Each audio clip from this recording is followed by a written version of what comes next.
सेनगाव तालुक्यातील प्रति पंढरपूर म्हणून ओळख असलेल्या आजेगाव या ठिकाणी आज दिनांक 17 जुलै रोजी सकाळी 7 वाजल्यापासून आषाढी एकादशी निमित्ताने भव्य यात्रेचे आयोजन करण्यात आले असून आजेगाव या ठिकाणी वारकऱ्यांची पंढरी अवतरली आहे।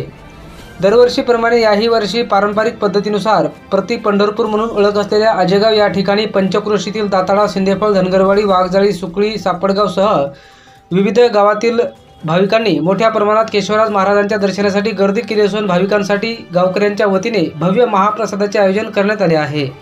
तर आज आषाढी एकादशी निमित्ताने आजेगाव येथील केशवराज महाराज मंदिर परिसर व मंदिरामध्ये भाविकांची पंढरी अवतरली आहे।